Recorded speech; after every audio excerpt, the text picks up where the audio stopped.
ಅಬಕಾರಿ ಇಲಾಖೆಯಲ್ಲಿ ಕೋಟಿ ಕೋಟಿ ಭ್ರಷ್ಟಾಚಾರ ನಡೆದಿದೆ ಎನ್ನುವಂಥ ಆರೋಪ ಕೇಳಿ ಬರ್ತಾ ಇದೆ. ಹಾಗಿದ್ರೆ ಕೋಟಿ ಕೋಟಿ ಲೂಟಿ ಮಾಡಿದ್ರ ಅಬಕಾರಿ ಸಚಿವ? ಈಗ ಕೇಳಿ ಬರ್ತಾ ಇರುವಂಥ ಆರೋಪ ಇದೆ. ಬಾರ್ ಲೈಸೆನ್ಸ್ ನಲ್ಲಿ ಸುಮಾರು 3675 ಕೋಟಿಗಳು ಮಾಡಿದ್ರ. ಬಾರ್ ಲೈಸೆನ್ಸ್ಗೆ ಕೋಟಿ ಕೋಟಿ ಬೀಗಿದ್ದಾರೆ ಎನ್ನುವಂಥ ಆರೋಪ ಕೇಳಿ ಬರ್ತಾ ಇದೆ. ಭಾರಿ ವೈರಲ್ ಆಗ್ತಿದೆ ತಿಮ್ಮಾಪುರ ಪುತ್ರನ ಆಡಿಯೋ.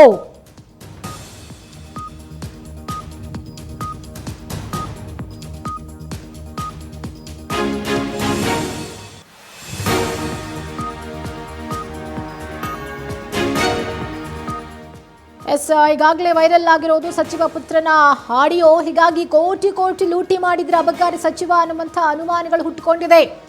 ಈಗ ಆಲ್ರೆಡಿ ಬಾರ್ ಲೈಸೆನ್ಸ್ ನಲ್ಲಿ 3675 ಕೋಟಿ ಗುಳು ಮಾಡಿದ್ರ. ಗ್ಯಾರಂಟಿ ಯೋಜನೆಗಳಿಗೆ ಹಣ ಹೊಂದಿಸೋಕೆ ಬಾರ್ ಲೈಸೆನ್ಸ್ಗಳಿಗೆ ಮತ್ತೆ ಅವಕಾಶ ಮಾಡಿಕೊಡ್ತು ಸರ್ಕಾರ. ಆದ್ರೆ ಅದರ ಅಡ್ವಾಂಟೇಜ್ ಅನ್ನ ಅಬಕಾರಿ ಸಚಿವರು ಮಾಡ್ಕೊಂಡ್ರ ಅನ್ನುವಂಥ ಆರೋಪಗಳು ಇದೀಗ ಕೇಳಿ ಬರ್ತಾ ಇದೆ. ಹಾಗಿದ್ರೆ ಆಡಿಯೋದಲ್ಲಿ ಏನಿದೆ ಅನ್ನೋದು ಇನ್ನೂ ಕೂಡ ಬೆಳಕಿಗೆ ಬಂದಿಲ್ಲ. ಆದರೆ ಆ ಒಂದು ಆಡಿಯೋದಿಂದಲೇ ಇಷ್ಟೆಲ್ಲ ವಿಚಾರಗಳು ಬೆಳಕಿಗೆ ಬಂದಿರೋದು. ಮಾತನಾಡಿರೋದು ಯಾರು? ಸಚಿವರ ಪುತ್ರ. ಏನು ಮಾತನಾಡಿದ್ದಾರೆ ಅನ್ನೋದನ್ನ ನಾವಿನ್ನೂ ಕೂಡ ಕೇಳಿಸ್ಕೊಳ್ಬೇಕಾಗಿದೆ. ಬಾರ್ ಲೈಸೆನ್ಸ್ನಲ್ಲಿ ಒಂದಲ್ಲ ಎರಡಲ್ಲ ನೋಡಿ, ಈಗ ಆಲ್ರೆಡಿ ಪರವಾನಗಿ ಕೊಡೋದಕ್ಕೆ 80 ಲಕ್ಷಕ್ಕೆ ಲಂಚಕ್ಕೆ ಬೇಡಿಕೆ ಇಟ್ಟಿದ್ದಾರೆ. ಇದಕ್ಕೆ ಸಂಬಂಧಪಟ್ಟಂತೆ ಲಕ್ಷ್ಮೀನಾರಾಯಣ ಅವರು ಲೋಕಾಯುಕ್ತಕ್ಕೆ ದೂರು ಕೊಡೋಕೆ ರೆಡಿಯಾಗಿದ್ದಾರೆ. ಸೊ ಅಂದ್ರೆ ಅಬಕಾರಿ ಇಲಾಖೆ ಕೋಟಿ ಕೋಟಿ ಲೂಟಿ ಆಯ್ತಾ? ಹಾಗಿದ್ರೆ ಬಾರ್ ಲೈಸೆನ್ಸ್ ಡೀಲ್ ನಲ್ಲಿ ಸಚಿವರ ಮಗನೇ ಭಾಗಿಯಾಗಿದ್ದಾರ? ಅಬಕಾರಿಯಲ್ಲಿ ಬ್ರಹ್ಮಾಂಡ ಭ್ರಷ್ಟಾಚಾರ ಇದೀಗ ಫುಲ್ ವೈರಲ್ ಆಗ್ತಾ ಇದೆ. ಆಡಿಯೋದಲ್ಲಿ ಪದೇ ಪದೇ RBT ಹೆಸರು ಉಲ್ಲೇಖ ಆಗಿದೆ.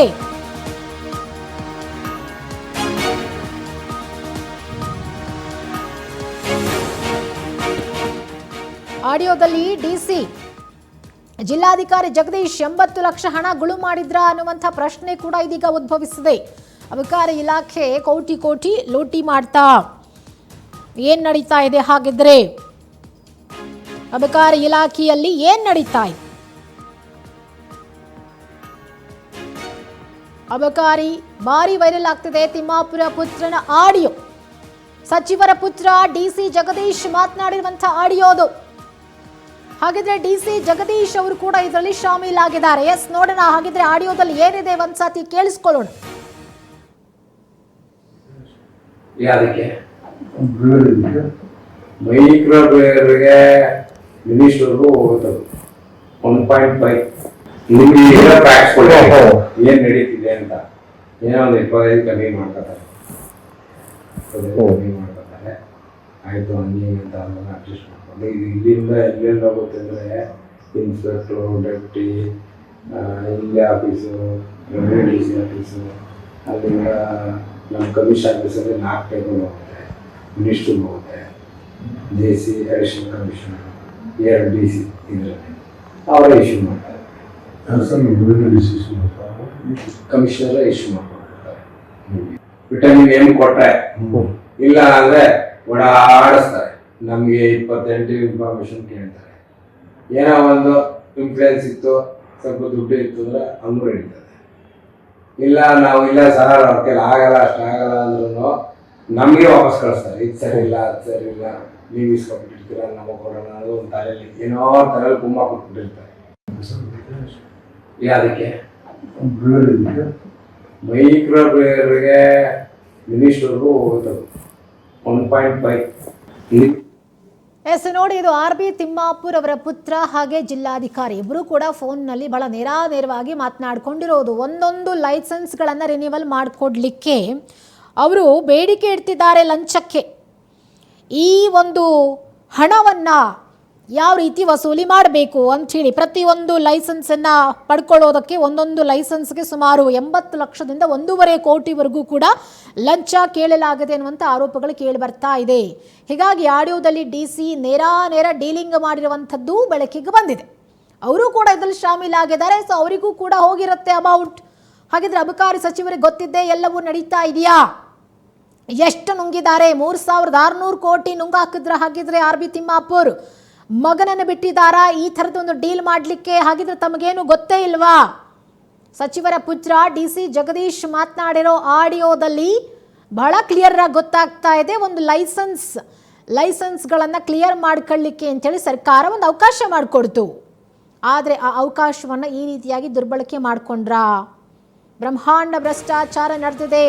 ಅಬಕಾರಿ ಇಲಾಖೆಯಲ್ಲಿ ಆರ್ ಬಿ ತಿಮ್ಮಾಪುರ ಮೇಲೆ ಲಂಚದ ತೂಗು ಗತ್ತಿ ತೂಗುತ್ತಾ ಇದೆ. ಅಬಕಾರಿ ಲಂಚಾವತಾರಕ್ಕೆ ತಲೆದಂಡ ಆಗುತ್ತಾ ಹಾಗಿದ್ರೆ ಆರ್ ಬಿ ತಿಮ್ಮಾಪುರ ಅವರದು. ಕೂಡಲೇ ಸಚಿವರನ್ನ ಕೆಳಗಿಳಿಸುವಂತೆ ಒತ್ತಡ ಹೆಚ್ಚಾಗ್ತಾ ಇದೆ. ವಿಪಕ್ಷ ನಾಯಕರು ಒತ್ತಡ ಹಾಕ್ತಿದ್ದಾರೆ. ಈಗಾಗಲೇ ಡಿಸಿ ಜಗದೀಶ್ ಅವರನ್ನ ಲೋಕಾಯುಕ್ತ ಅಧಿಕಾರಿಗಳು ಬಂಧಿಸಿದ್ದಾರೆ.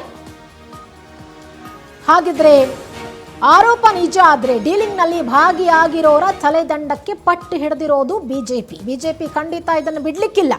ವಾಲ್ಮೀಕಿ ಹಗರಣ ಆಯಿತು, ಶಕ್ತಿಯಲ್ಲಿ ಕೈ ಆಡಿಸಿದ್ದು ಆಯಿತು.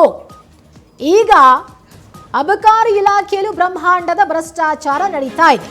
ವಾಲ್ಮೀಕಿ ಹಗರಣ ಆಯಿತು, ಗೃಹಲಕ್ಷ್ಮಿಯಲ್ಲೂ ಹಣ ನುಂಗಿದ್ರು ಅನ್ನುವಂಥ ಆರೋಪ ಬಂತು. ಈಗ ನೋಡಿದ್ರೆ ಅಬಕಾರಿ ಇಲಾಖೆಯಲ್ಲೂ ಬ್ರಹ್ಮಾಂಡ ಭ್ರಷ್ಟಾಚಾರ ನಡೀತಾ ಇದೆ ಅನ್ನುವಂಥ ಆರೋಪಗಳು ಕೇಳಿ ಬರ್ತಾ ಇದೆ. ಹಾಗಿದ್ರೆ ಅಬಕಾರಿ ಸಚಿವರ ತಲೆದಂಡ ಆಗುತ್ತಾ? ಡಿಸಿ ಅರೆಸ್ಟ್ ಆಗಿದ್ದಾರೆ. ಡಿಸಿ ಅವರು ಏನಾದರೂ ಬಾಯಿ ಬಿಟ್ರೆ ಖಂಡಿತ ಈ ಡೀಲಿಂಗ್ನಲ್ಲಿ ಭಾಗಿಯಾಗಿರುವ ಎಲ್ಲರ ತಲೆದಂಡ ಆಗೋದು ಫಿಕ್ಸ್ ಅಂತೇಳಿ ಹೇಳಲಾಗ್ತಾ ಇದೆ. ಸಚಿವರ ತಲೆದಂಡಕ್ಕೆ ಒತ್ತಡ ಕೂಡ ಹೆಚ್ಚಾಗ್ತಾ ಇದೆ. ಎಲ್ಲಿ ಸಿಎಂ ಕುತ್ತಿಗೆಗೆ ಬಂದು ಸುತ್ತಕೊಳ್ಳುತ್ತೋ ಅನ್ನುವಂಥ ಒಂದು ಆತಂಕ ಕೂಡ ಇದೆ. ಹೀಗಾಗಿ ಆಡಿಯೋ ಬಗ್ಗೆ ಕ್ಲಾರಿಟಿ ಕೊಡಿ ಅಂತ ಹೇಳಿ ಕೇಳಿದ್ದಾರೆ ಸಿಎಂ ಸಿದ್ದರಾಮಯ್ಯನವರು. ಆರ್ ಬಿ ತಿಮ್ಮಾಪುರ ಅವರಿಗೆ ಕಾಲ್ ಮಾಡಿ ಕೇಳಿದ್ದಾರೆ. ಸೊ ಏನ್ ಹೇಳ್ತಾರೆ ಈಗ ಆರ್ ಬಿ ತಿಮ್ಮಾಪುರ ಅವರು? ನಾನಂತೂ ಆಡಿಯೋ ಕೇಳಿಲ್ಲ ಅಂತಿದ್ದಾರೆ ಆರ್ ಬಿ ತಿಮ್ಮಾಪುರ್. ಹಾಗಿದ್ರೆ ಏನು ಗೊತ್ತೇ ಇಲ್ವಾ ತಮ್ಮ ಮಗ ಏನು ಮಾಡ್ತಿದ್ದಾನೆ ಅನ್ನೋದು ಆರ್ ಬಿ ತಿಮ್ಮಾಪುರ ಅವರ ಗಮನಕ್ಕೆ ಬಂದೇ ಇಲ್ವಾ? ಎಲ್ಲವನ್ನ ಮಗನ ಉಸ್ತುವಾರಿಗೆ ಬಿಟ್ಟುಬಿಟ್ಟಿದ್ದಾರಾ?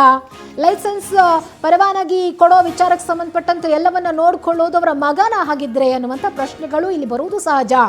ಹಾಗಾದ್ರೆ ಅಬಕಾರಿ ಇಲಾಖೆಯಲ್ಲಿ ಭ್ರಷ್ಟಾಚಾರ ನಡೆದಿದೆ ಅನ್ನೋದಾದ್ರೆ ನಾವು ಯಾರನ್ನು ಪ್ರಶ್ನೆ ಮಾಡಬೇಕು? ಅಬಕಾರಿ ಸಚಿವರನ್ನೇ ಪ್ರಶ್ನೆ ಮಾಡಬೇಕು. ಆದರೆ ಅವ್ರು ನೋಡೋದು ನನಗೇನು ಗೊತ್ತಿಲ್ಲ ಅಂತಿದ್ದಾರೆ. ಆದರೆ ಅವರ ಮಗ ಮತ್ತೆ ಡಿಸಿ ಮಾತನಾಡಿರುವಂಥ ಆಡಿಯೋ ಎಲ್ಲ ಕಡೆ ವೈರಲ್ ಆಗ್ತಾ ಇದೆ. ಯಾರು ವೈರಲ್ ಮಾಡಿರ್ಬೋದು ಅಂತ ಕೇಳಿದ್ರೆ ಅಫ್ಕೋರ್ಸ್ ಇದನ್ನ ವಿಪಕ್ಷದವರು ಬಿಜೆಪಿ ಅವರು ಆಡಿಯೋವನ್ನು ರಿಲೀಸ್ ಮಾಡಿರಬಹುದು. ಹಾಗಿದ್ರೆ ಅಬಕಾರಿಯಲ್ಲಿ ಬ್ರಹ್ಮಾಂಡ ಭ್ರಷ್ಟಾಚಾರ ನಡೀತಾ ಇದೆ, ಅದ್ರ ಬಗ್ಗೆ ತನಿಖೆ ಆಗಬೇಕು. ಈಗ ಆಲ್ರೆಡಿ ಡಿಸಿ ಜಗದೀಶ್ ಅವರನ್ನ ಬಂಧಿಸಿದ್ದಾರೆ. ಹಾಗಿದ್ರೆ ಸಚಿವರ ತಲೆದಂಡ ಆಗುತ್ತಾ? ಈ ಒಂದು ಡೀಲಿಂಗ್ ನಲ್ಲಿ ಯಾರೆಲ್ಲ ಭಾಗಿಯಾಗಿದ್ದಾರೆ? ಅಬಕಾರಿ ಇಲಾಖೆಯಲ್ಲಿ ಪರವಾನಗಿಗಳನ್ನು ಹರಾಜಾಕ್ಲಾಗ್ತಾ ಇದೆ. ಆದರೆ ಯಾಕಂಗ್ ಮಾಡ್ತು ಸರ್ಕಾರ? ಸಾಕಷ್ಟು ಸಂದರ್ಭಗಳಲ್ಲಿ ಗ್ಯಾರಂಟಿ ಯೋಜನೆಗಳು ಜಾರಿಯಾದಾಗ ಸರ್ಕಾರದ ಬಳಿ ಹಣ ಇಲ್ಲ ಅಂದಾಗ ಬೆಲೆ ಏರಿಕೆ ಆಯಿತು, ಮದ್ಯ ಏರಿಕೆ ಮಾಡಿದ್ರು. ಅದರ ಜೊತೆಗೆ ಬಾರ್ಗಳನ್ನು ಓಪನ್ ಮಾಡಲಿಕ್ಕೆ ಹೊಸದಾಗಿ ನೀವು ಲೈಸೆನ್ಸ್ಗೆ ಅಪ್ಲೈ ಮಾಡ್ಬೋದು, ಅಥವಾ ನಿಮ್ಮ ಲೈಸೆನ್ಸ್ ಅವಧಿ ಮುಗಿದೋಗಿದ್ರೆ ಅದನ್ನು ರಿನಿವಲ್ ಮಾಡಿಸ್ಕೊಳ್ಬೋದು ಅಂಥೇಳಿ ಒಂದಷ್ಟು ಲೈಸೆನ್ಸ್ಗಳನ್ನು ಹರಾಜಾಕೋ ಪ್ರಯತ್ನ ಕೂಡ ಮಾಡ್ತು. ಆದರೆ ಅದನ್ನು ಪಡ್ಕೊಳ್ಳಿಕ್ಕೆ ಸರ್ಕಾರ ಒಂದು ಅಮೌಂಟನ್ನು ನಿಗದಿ ಮಾಡಿರುತ್ತೆ. ಅದನ್ನು ಹೊರತುಪಡಿಸಿ ಅಕ್ರಮವಾಗಿ ಕೂಡ ನೀವು ಲೈಸೆನ್ಸ್ ತಗೊಳ್ಬೋದು ಅಂತಂದರೆ ಅದು ಲಂಚ ಕೊಟ್ಟು ತಗೊಳ್ಳಿಕ್ಕೆ ಮಾತ್ರ ಸಾಧ್ಯ. ಅಂಥ ಒಂದು ದೊಡ್ಡ ಲಂಚಾವತಾರ ಅಬಕಾರಿ ಇಲಾಖೆಯಲ್ಲಿ ನಡೆದಿರೋದು.